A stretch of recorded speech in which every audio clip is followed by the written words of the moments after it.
PSAI, the Professional Speakers Association of India. So till now, I had the impression that we can speak. I can speak on any subject. You ask me, I will speak on motivation, on studies, on concentration, on productivity. Everything I can speak. I'm a master of none. Generally, I'm a generalist. I know a little of everything. But when I entered PSAI, all this changed drastically. This is a world of professional speaking, where speaking is the profession and it is taken very, very seriously. So before I continue, let me just see. I have Yebi Jan here. So nice to see you, Yebi Jan. Good evening. So let me see if there are any other guests. Please do share your name and where you're logging in from. It will be lovely to hear you on my chat, so I can give you a shout out, and I will feel welcome that you are there to listen to us today. So let me just continue. So when I realized that there is more to professional speaking than meets the eye, that is where Professional Speakers India of Association uh, comes in and bridges the gap, where they teach us the business of speaking. When you want to make speaking your business, there are so many things you need to learn, to upgrade, to evolve. And let me tell you, in my past 1 year journey in PSAI has been nothing short of revolutionary for me, because the things that I learned, the windows and avenues it opened up, just being a part of PSAI, made me realize that there is a lot more that goes into saying you are a professional speaker.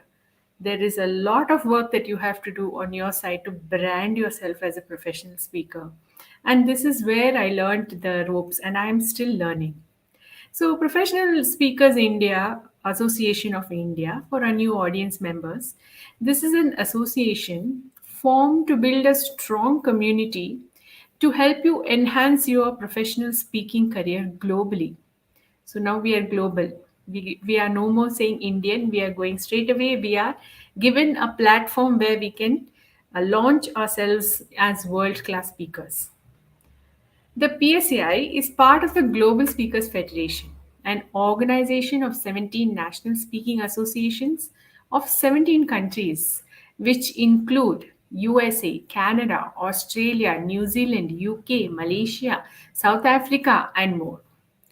So, we at the PSAI, we believe that anyone, absolutely anyone, who is an expert in their work area or has lived a life with many lessons, must share their message with the world. And so that's where I also learned my lesson, so to speak, that what you need to speak about is your experience, your journey, and that's how you come and find your niche in what you excel at, in what you can make an impact with on other people's lives.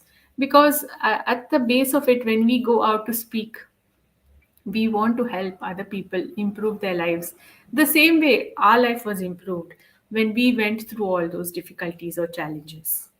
So, this PSAI talk show is one step in that direction. We have this live event twice a month where we bring you people from PSAI. So, this event is for PSAI by PSAI, where we showcase our members, their journeys, their challenges, how they evolve, and the golden messages that they impart to us as a result of their life journey. So let me just have a look at the members and guests who are on logged in now. Okay, nice. Ram Prasad Lal says he's from Faridabad and Yabijan is from Trishur. Okay, that's good. And I'm from Bangalore, and our guest today is from Delhi. Wow, a truly Indian community here today. So let's proceed. If I have to talk about our guest today, there is a lot that I can say. He is um, an authority in so many subjects. Let me just try to skim the surface by telling you a little about him. He is a coach and consultant by profession, a consciousness practitioner by passion, and a speaker and educator by choice. He has 40 years experience comprising consultancy, executive leadership, coaching, and teaching. He has spoken on international platforms like Oxford and ISUD, and Indian platforms like IOD and DMA. A fellow chartered accountant, FCA. He's also a PG in theology, an ICF certified coach. He has certifications in brain science, mindfulness, appreciative inquiry. Wow, that's the first time I'm hearing of this. Stress management, and many more. Very, very well learned, well studied person who is our guest today. Not only that, he is a faculty at BITS Pilani for Strategic Management and Business Policy, the Ubiquo Business School, Miami, Neuro Leadership and Mindfulness, and DEI Theology. He is the president elect of Delhi chapter for the coming year, which is a part of the Professional Speakers of India, Professional Speakers Association of India. And he is also a consultant to the Stanford Seed Program. Now, this person, our guest today, Sandeep Gupta, he is known for breaking the complex into simple actionables. He empowers leaders and businesses to build conscious workspaces, culturally agile organizations, solution driven, innovative, and inclusive mindset, high performance teams, and profit maximization strategies for quantum growth. And his mantra is to excel and thrive in life. Nothing less than an integrated approach works, and nothing more is needed. So please put your hands together to welcome today's eminent guest, Sandeep Gupta, the consciousness expert. Thank you very much, Sandeep, for being here today. You are muted, yes. And before we Yes. continue and before I ask you questions, let me welcome Ajit Kumar from Chennai, Neena, who is also from Chennai, Purva is from Vadodara. Nice. Welcome, all of you. Welcome to the session. I hope you are enjoying it as much as I am already. And the thrill of, wanting to learn from Sandeep Gupta is really high now for me. So let us start, Sandeep. So Okay, nice to now, have you. Yes. Chimo, before you ask me a question, Hmm. right, let me make a confession. Okay?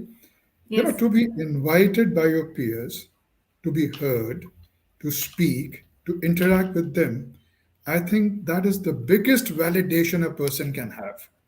So, thank you, PSAI. Thank you, Chimo, for inviting me. I'm very happy and excited to share whatever little I know about the subject consciousness about which we are going to talk today. So thank you, Chimu, and thank you, PSAI. Thank you, sir, because you're so humble. That is so wonderful. In spite of, having so many degrees and everything, it's really what you are is a wonderful person. So let's begin because I'm really curious to know the answer to this question. So when you described yourself, you said, I'm a consciousness expert. So my first question to you would be, what exactly is consciousness? What exactly is consciousness? Okay, so let me start with asking you a question. Okay, you're seeing this, this Buddha in my Yes. hand, Yes. right? Now, what is the difference between the Buddha in my hand and the Buddha in you, the Buddha in me, and the Buddha in everyone? What is the difference? Let me tell you.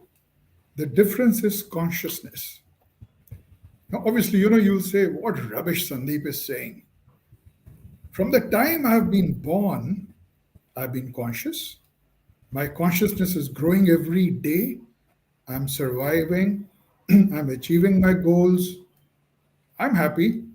I'm swinging between pleasure and displeasure. I'm swinging between success and failure. That's a part of life. What rubbish is Sandeep saying?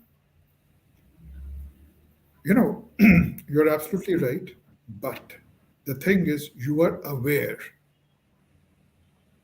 From the time you are born, you have been aware, your awareness is growing, and awareness is sufficient to lead a mediocre life. You are not conscious. Awareness is knowing about the existence of a particular thing. Consciousness is a state of being where you have full knowledge of that thing. Now, let me give you an example. All of us know we have a Rashtrapati Bhavan in India, in Delhi. The President of India lives in that structure. This is awareness. Now, for it to get into our consciousness, we got to experience, see, experience, learn more, have in depth knowledge about Rashtrapati Bhavan. So, when we go towards consciousness, the first point is becoming aware. And to exist in life, in the world we live, awareness is more than sufficient. It helps us to sail through, it helps us to achieve, it helps us to fail, to pass. Uh, well, I'll just continue because I think we have.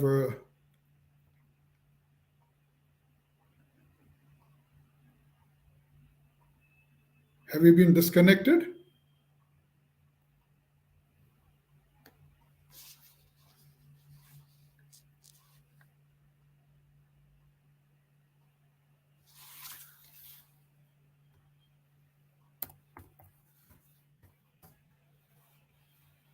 Sorry, uh, Okay. you decided to be consciously throw me out. Okay. Okay. Yeah. So I was saying that awareness is sufficient to live a life in this world. It is sufficient for us to take action, to achieve, to succeed, to fail, but it is not sufficient to excel and thrive. To excel and thrive, we have to use consciousness, which is a much deeper concept than awareness. And it applies to us, we professional speakers, all the more for the simple reason the variety of people we interact with. Sometimes you're speaking in colleges, sometimes you're speaking in schools, sometimes you're speaking with the corporate world, sometimes you're speaking with housewives or the social sector. The variety of people you find, they come with variety of intelligentsia, they come with a variety of consciousness and awareness. So for us to be conscious, it becomes very essential so that we are accepted. Now, in this background, let me try and answer your question: what is consciousness? Consciousness, what is consciousness? The history of this question is as old as human history. Over the years, a number of schools of thoughts have come in. Each have interpreted it its own way. Each have fought. And even today, that debate, that fight, looking at it from various angles, spiritual angle, ontological angle, neurological angle, right? Philosophical angle, all these things are happening. But steering away from all this thing, what I'll be focusing on is the functional dimension of consciousness, the operative part of consciousness, which helps us to improve our life. So we'll leave all these debates for the intellectuals, for the scientists, and all those people. Let's focus on our lives. Wonderful, wonderful. I will just cut you here because I want to ask you more questions about this further along the line. Yes. If I may, yeah. So what I learned now is consciousness is being aware, but we need to be aware, and also we need to be have knowledge about it, so that we can go deeper into it and learn about it. I think in layman's terms, that is what I have taken so far. I hope to learn more as we go forward. But I really am curious about this one aspect, Sandeep. you have studied as a chartered accountant, and then you have studied so many other things, and now you are a speaker. So I'm very curious. Could you tell me about your speaking journey? How did it come about? Her speaking journey. Okay. Before I answer your question, let me complete the first thing and give you the definition of consciousness so that going forward, all of us are on the same page. Sure, Okay. sure. Please carry on. Uh, Consciousness for me is that innate quality which we have, which empowers us to be aware of what's happening outside us. This innate quality automatically, reflexively falls back inside us, which gives us the subjective experience and makes us self-aware, self-knowledgeable. And when we become self-aware and self-knowledgeable, our conscience develops, which means the discretionary power to to decipher between the right and the wrong. And as that happens, new realities of self, realities of the universe open before us, and we start climbing the ladder.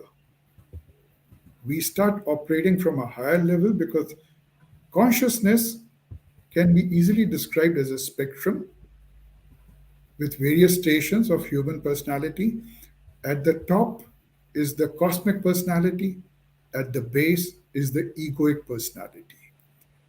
I'll say at the base is selfishness, I, me, my. At the top is uh, we are us, all inclusive selflessness.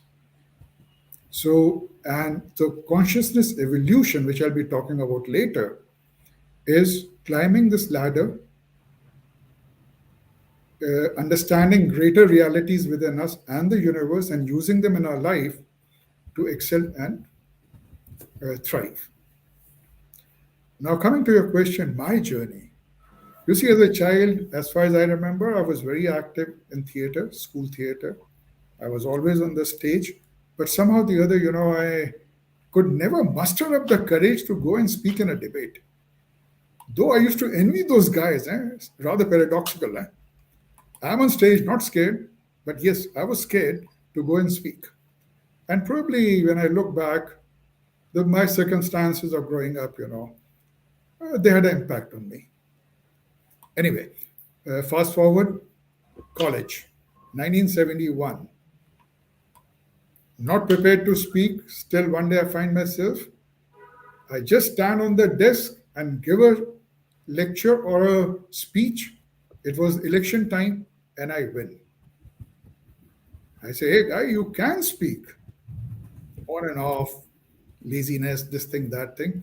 The real serious speaking came in 2013 when I was heading TCG Life Sciences as their head corporate affairs. And I was invited by SMS, School of Management, Banaras, for to give a keynote in the International Conference on Spirituality and Management. I was nervous. Yes, I was nervous, I'll admit that. Because the guy sitting on the podium sorry, on the stage with me were the regional head of Ramakrishna Mission. People of that caliber, and I, a nobody, going there and speaking on philosophy of consciousness. Anyway, I spoke, and when after the 30, 35, 40 minutes, the gentleman says, you have given something on which you can write an entire book. I said, okay, this means I speak sense, it is acceptable, and I can speak. And from then on, I've been speaking. 2014 was ISUD in Romania, 2015 was Oxford, 2016 was Poland. So, and then I've been speaking on and off. So that was a little snapshot of my speaking journey. And like you said, I was looking for a platform to polish my speaking skills And that is when I found PSAI. Wonderful. So wonderful. I totally agree. This is the right platform to polish our skills. But since you are already an international speaker, I wonder how much polishing you will do, or you will be polishing us. Uh, I don't think Okay. so, Chimo, because learning is a constant process, and the day you kill your curiosity, that is the day when you seize the process of consciousness evolution or climbing the ladder. Wow. Very profound, very profound. And so absolutely true. Keep learning lifelong. So I want to ask you this next question, which I find very intriguing because you just explained about consciousness and the levels of consciousness. So then this question comes from that. It the question is, the quality of our consciousness determines our success and failure, because you said there are so many levels. So could you explain about this? Sure. Chimu, you have the best of eyes, 6 by 6, normal, perfect vision, right? In the dark, what distance can you see? The distance is determined by the power of the torch you are holding.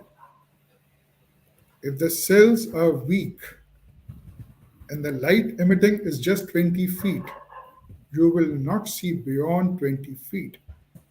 If it's a big torch, you could see 100 feet.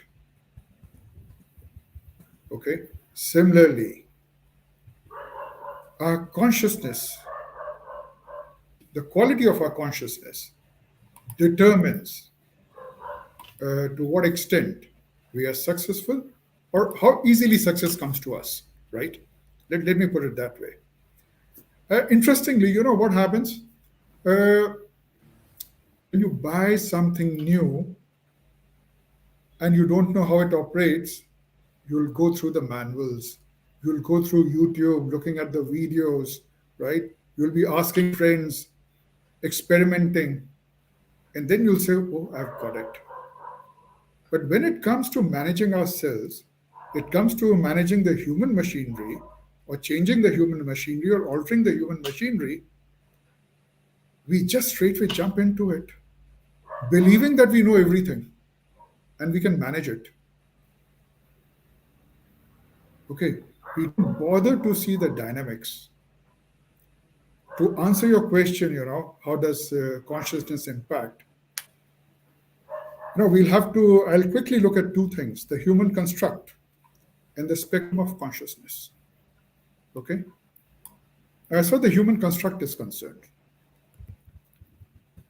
uh, we are made of three energies: the spirit energy, the mind energy, and the physical energy, the body energy. Right. Now, the three of them have to work in sync for us to flourish and live. If out of this equation we remove the soul energy, what happens? We die. Let's bring it back. We remove the mind, what happens? You become a vegetable. Let's bring it back. You remove the physical energy, what happens? You don't exist. Your entity is over, the physical entity. Now, what is the construct? The spirit energy, which is the core energy, is in the center. Around the spirit energy is the mind energy, and around the mind energy is the physical energy. Now, the spirit energy is all love, mutuality, wisdom, selflessness. The physical energy, right, that's the body, knows only three things: satisfaction, survival, and multiplication, is all selfish. And the mind in between keeps on oscillating between the soul energy and the body energy. When it moves towards the body, it behaves selfishly. And when it moves towards the soul, it behaves selflessly. Now, this is a constant process, okay? So it's constantly oscillating. And if you look at your own behavior, your thoughts, the last 24 hours or the last 48 hours, you will find inconsistency in them. Sometimes you're very selfless, sometimes you are very selfish, different degrees. Okay, this is constantly happening. Now, this is part one. Behind this thing, what is happening? The consciousness. There are multiple levels, like I said, but okay, for sake of brevity, for sake of convenience of understanding, I'll talk of just four levels, four broad levels. Physical level, on top of that is the vital level, on top of that is the mental level, on top of that is the spiritual level. Now, the physical level is just about survival. It's just about survival. It's absolutely selfish. The vital level on top of it, is more than survival. Their emotions, their aims, their goals, but at the same time, and a person is living life, but at the same time, the five evils of mind, that is lust, anger, greed, attachment, and ego, are dominant. Well, at the physical level, they're ferociously dominant. At the vital level, probably 10 degree less, but still ferociously dominant. And when you are operating from that level, what happens till the time your needs and wishes are being met? You're very sweet. The moment you find a threat to them, your animal instincts just explode, and you could be as vindictive as ever. On top of that is the mental plane of existence. Now, this mental plane of existence, right, is of the higher thoughts, logic, rationality, self introspection, etc., etc. And this is the place where you start, associating yourself with other people, you start collaborating, etc., etc. And you become self aware. And when you see the negatives in you, you try to suffuse them. I'm using the word suffuse because we are energies and energies cannot be destroyed. And on top is the spiritual zone. Once you go there, then the reflexive download of energy, your intuition, etc., happens. Now, like I explained earlier, when a stimulus hits us, or when we take a thought into play, or we decide on something, it all depends at which level are we operating from. Because purpose, thoughts, and actions, they need to be aligned for success, right? And if you are operating from the consciousness of a physical frame or physical level, you can very well imagine what the results would be. And to give you an example, let's take the case of Satyam. Everyone knows Satyam was a beautiful organization. But since Raja operated from the physical level, greed took over and he ruined Satyam. Then it was taken over by Anand Mahindra, which is called Tech Mahindra now. Same set of people, same expertise, everything is the same. But since Anand Mahindra operated or operates from the mental zone of consciousness, it is again a thriving organization.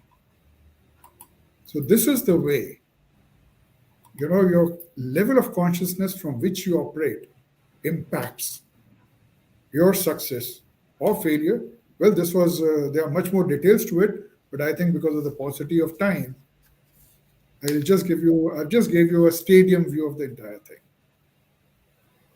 Yes, when I heard your answer, I realized there is so much more to what you were saying because there are so many things that you shared just now. Let me just try. There are five types of uh, vital in the emotions which which are dominant in us: lust, anger, greed, attachment, and ego. And you went on saying the about the levels of the spirit, the physic, the spirit, mental, body, and there were so many more that you wanted to share. I understand the paucity of time, but what I really took away from this is your example. How far can you see in the dark? It's the power of the torch that you have. So it doesn't matter whether you're wearing glasses or not, it's the power of the torch. That is so, so profound, and it really hit me. This is one thing I will take away today. This example, very, very, to the point, and so impactful for me actually when I heard that. So I'm really, having all these deep thoughts when I'm talking to you, and I'm thinking, in what level am I interacting, and all these thoughts are coming with to me when I'm interacting with others, whether I am doing it in a right way or not. So I want to ask you about your mantra. You actually have a mantra by which you live by, which I find so nice, because not many of us can say that we have that guiding principle written down in black and white. So your mantra says that to excel and thrive, nothing more than an integrated approach works. So I would like to hear more about this, Sandeep. Could you please elaborate? Yeah, so simple. I just gave the example of the spirit, mind, and body working Mm, in tandem. So that mm. was integration, right? We breathe oxygen, right? So we retain oxygen and throughout the balance, which means if we have pure oxygen, it'll do us wonders. Try doing it. You'll damage your lungs. So it is the integration of nitrogen and oxygen together which soothes you. And then you pull out the oxygen and throw out the balance.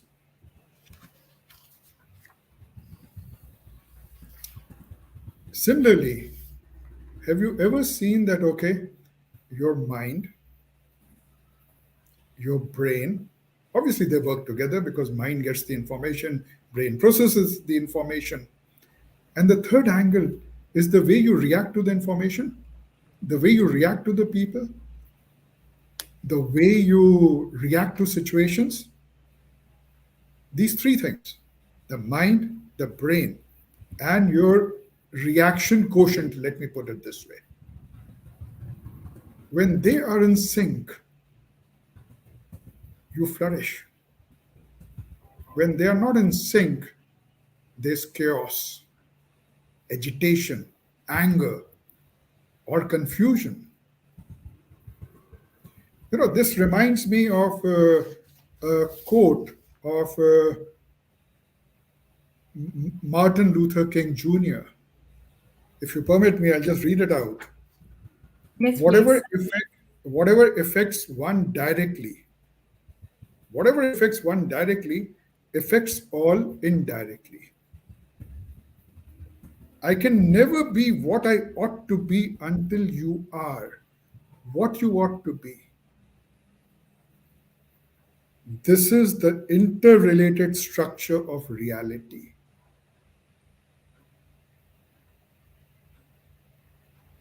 Because in life, at every stage, you are at a crossroad. And this is the reason I say in life, you've got to bring the future into the present. See the larger picture, use your consciousness, see the larger picture, join the dots, and throw the future back into the future so that when it goes back, you have a path to walk upon. So, what are you doing over here? Again, you are integrating the present and the future. Give me one example where everything is absolutely linear. I don't think so. There's anything linear. Everything is networked. Everything affects everything, and everything is affected by everything.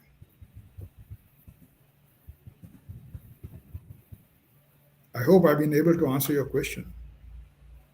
Yes, yes. So let me just share what I understood of this.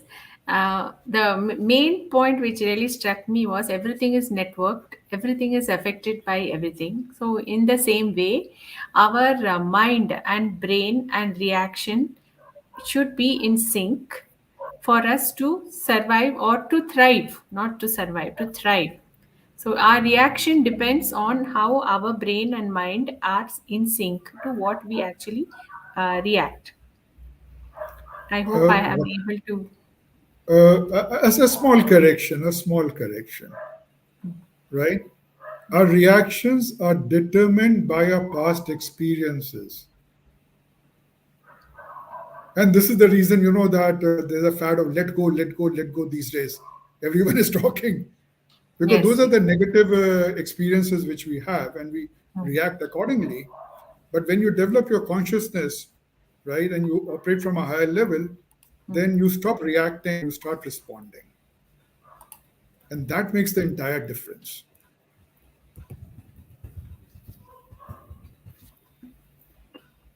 So reactions are influenced by our past, and we need to let go to stop reacting and start responding. Very nice, so beautifully put, and so deep, no, so deep. It's very true. So we have spoken about the different levels of consciousness and how our reaction or response depends on how well we are able to integrate all these things and live in today's world. So I want to ask you, a very practical kind of a question. As a speaker, and since PSAI is the Association for Speakers, how can speakers use consciousness when they are on stage? Well, I love this question. I really love this question. As I've said, consciousness is a state of being. Consciousness is a state of being. It is not something that, while going on stage, we just switch it on, it operates, we are off stage, finishes, okay, we come back home, put it in the cupboard or in the locker I'm just imagining it. till the next time. It doesn't happen that way.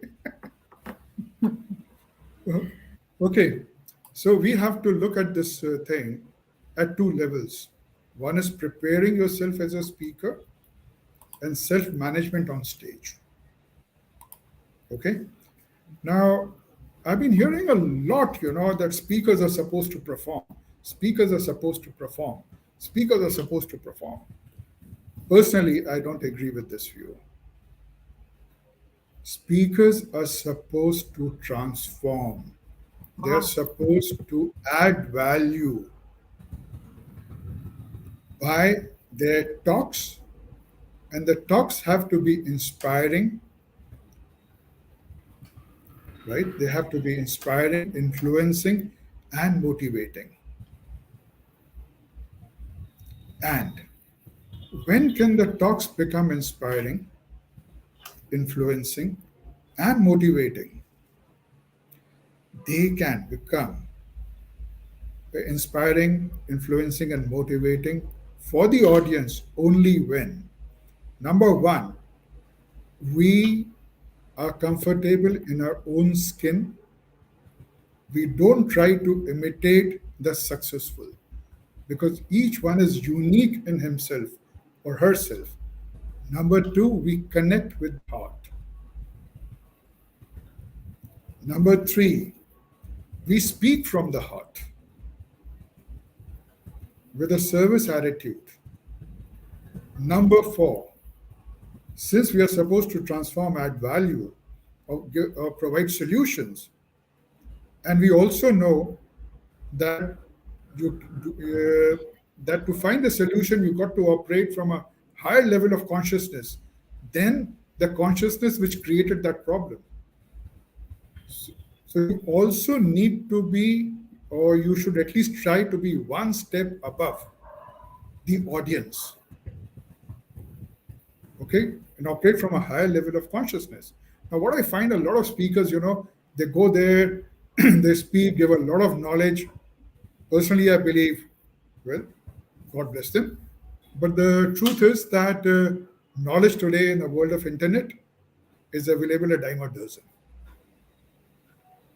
Okay, now to give that, to connect and to give those solutions, obviously, like we discussed earlier, as we ascend the ladder of consciousness, we start seeing new realities, we start operating from higher realities. Nothing changes externally, but that's an internal mental revolution. You connect better, you speak better, your intuition starts working, and now you're on stage. So obviously, because of your levels of consciousness, you're connecting better, speaking better, and a number of times what happens, Chimo? The audience are attentive, and there could be one person in the audience who comes up with a nasty remark, who could do something very mischievous, you know, which is sufficient to put you off balance. Now, since consciousness evolution helps us to find the gap between our mind and ourselves, and we know that we are not the mind is a fantastic instrument which helps us to organize knowledge and make it operational. But at the same time, mind also weaves a lot of stories, which might be real and might not be real. So that is the time when you use your intuition, you respond to the needs of the audience, and in case there's a nasty person in the audience who tries to throw you off balance, you get that distance between the mind, your mind and yourself, and you carry on and deliver. But let me share with you an incident of last week. I was invited by a university, to address their MBA second year students who are going in for this thing, campus placement, an internship. I was very excited. It was one of the top notch universities. But to my surprise, rowdy batch of 60 kids, gross indiscipline, and I was taken aback. So, what was working in my mind was 75 minutes I got to be with them. How will I manage? My consciousness training came in and saved me. I continued, I managed them, and after I didn't allow their antics to impact me. I kept that distance, I kept my mind aside, right? I was able to do that. And after the session, while I was sitting with the Pro Vice Chancellor, right, I get a message that the students are saying this was one of the best interactive sessions they have had. And interestingly, out of those 55, 60 rowdy kids, next day I find 15 have started following me on LinkedIn. So this means definitely they must have got something or seen something. So again, this was more of a stadium view, but yes, I shared a personal story where as a speaker it came to my rescue and it helped me. Amazing, amazing. You couldn't have put it better than the story because we learn through stories, and I can just picture those MBA students because most of us who have started a speaking journey began as trainers. So we've all faced a rowdy group of kids. So we know how challenging it is to get their attention, leave alone, hold it for 75 minutes. So absolutely, you have lived your talk. You have lived what you are speaking with, and it is very clearly seen. Wonderful. So let me just rephrase or share whatever I learned from this for speakers. You said we have to be comfortable, don't imitate others, connect with the heart, and speak from the heart with a service attitude. Find a solution because the problem was created in one level, the solution is found in the higher level of consciousness. So be aware of that. Be one level higher in consciousness in the audience so that when you are having somebody from the audience who is maybe disrupting, then you need to be able to deal with it from a higher level of consciousness. and you so nicely, showed us all this with this story. Wonderful. I think all of us can learn from this, because as a speaker, we can expect to find people who are not, really in tune when we start speaking. And it is up to us to transform, like you said, and inspire, like you have done. Wonderful. So again, I want to come back to us, and down to earth, practical, because I want you to share some methods. I heard you in the beginning of this talk. You said that there is a Buddha in each of us. So can you share some practical methods how each of us in our busy world we can access the Buddha in us? Very simple. The foundational block of life and the universe is love and intelligence, right?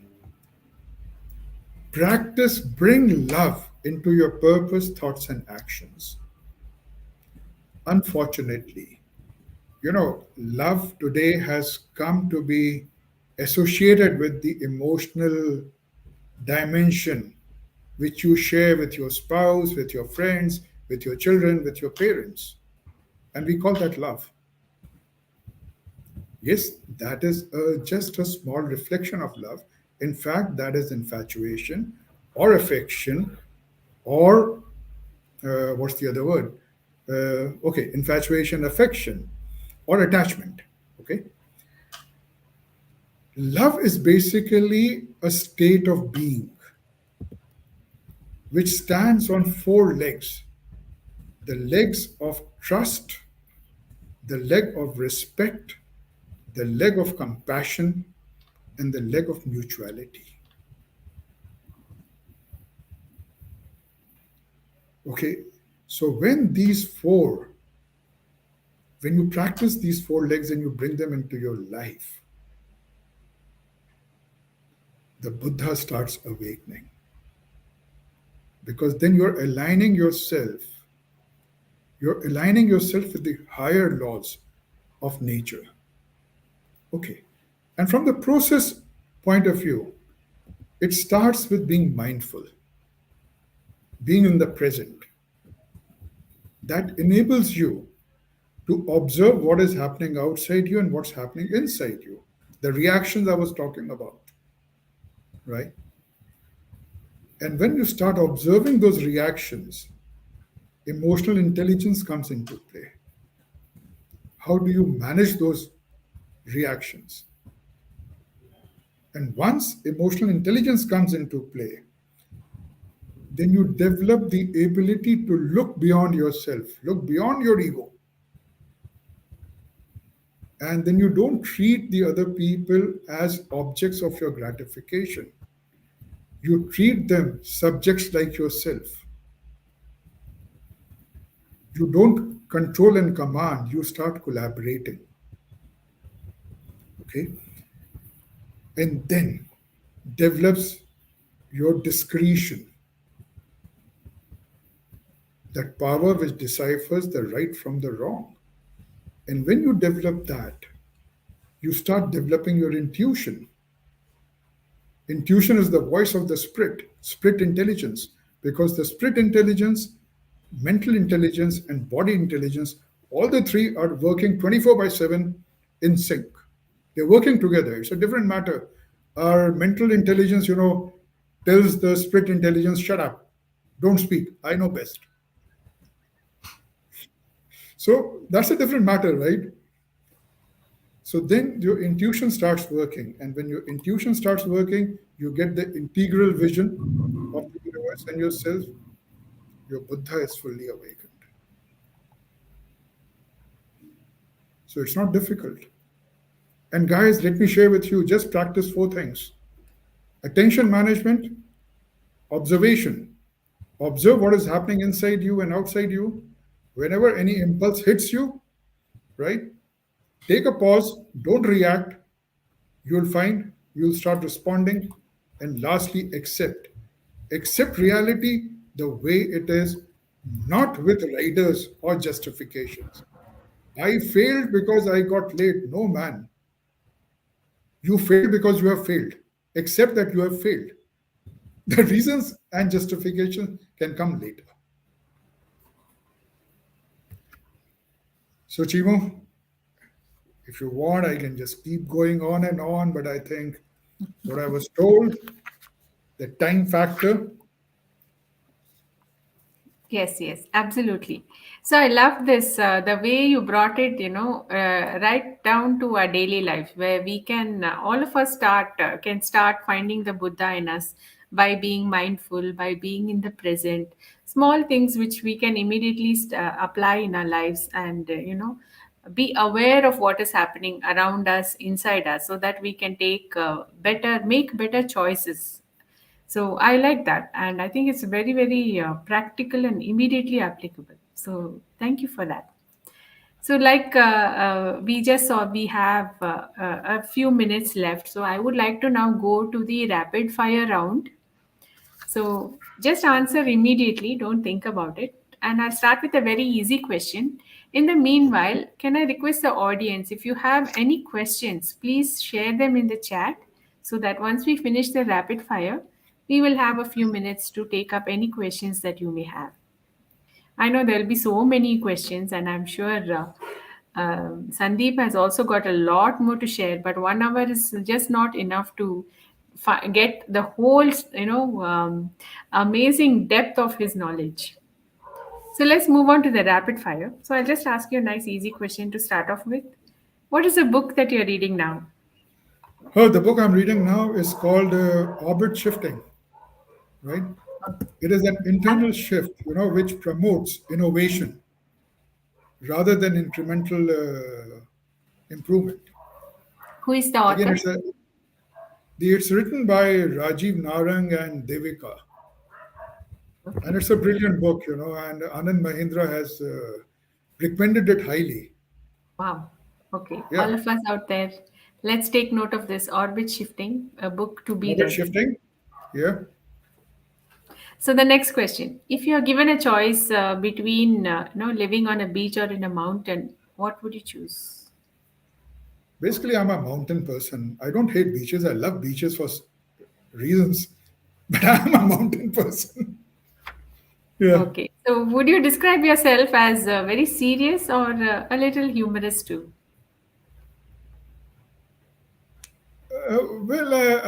I'll say it's a 60-40 thing. Being an Aquarian, I don't mind being the clown, right? I don't mind being letting my hair down. But yes, then there are times when you've got to really contemplate, be serious. So I'll say 65-35, 60-40, All whatever right. percentage will be good. Yeah. Okay, I'll take it as it is, 60-40. Huh. So if you had a choice between giving a prepared speech or an impromptu speech, what would be yours? Well, that'll depend on the subject and the audience. Okay. If they're audience like you, it has to be prepared. Huh, why? I don't mind impromptu. Okay. Yeah. So, if you do you like to stay at home, or would your preference be to travel? No, yeah, I'm a person who loves to travel and unorthodox travel, not the tourist travel. Go there, allow the place to sink into you. Okay, That's nice. the I kind of have thing. few more questions, but I will stop because we have one question from the audience. Yabijan is asking, what is one simple technique to bring us to the present instantly and to be mindful? I think this is a very good question because most of us are so distracted Yes. nowadays. Abhijan, the mother of all exercises is focus on your breath exercise. Bring your attention to your nostrils. Okay. Close your eyes, and your job is for 5 minutes. Just try to feel the sensation of the air going in and the sensation of the air going out. What's going to happen after a few seconds? Your mind would go here, there, your attention would go everywhere. The moment you realize your attention has gone away, bring it back to the nostrils, like with all love and care. There should be no criticism. You'll find it difficult to start with, but ultimately you'll find that your attention starts obeying you. Because what are we doing? We are basically sending signals to our mind, to our brain. We are sending signals to our brain that, guy, you got to process it this way, and we are kicking in neuroplasticity. And just let me quickly read out as a last thing, Chimu, an observation which I found in the book of Steve Jobs. Steve Jobs was an avid meditator, you see, and he says, if you just sit and observe, you will see how restless your mind is. If you try to calm it, it only makes it worse. But over time, it does calm. And when it does, there's room to hear more subtle things. That is when your intuition starts to blossom and you start to see things more clearly and be in the present more. Your mind just slows down and you see a tremendous expanse in the moment. You see so much more than you could see before. So, Abhijan, I've given you the mantra to see much more than you could see before.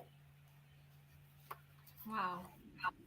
So profound. Everything that you say has said today is so profound, Sandeep, and it takes time to digest and learn and imbibe all that you have just shared so casually. That means think of the depth of your knowledge. So it is time now to bring our chit chat to a close. Thank you very much for being here with us. I have learned such a lot. I have to go back and listen to the video again because I need to learn and remember all the gems that you have shared in today's talk.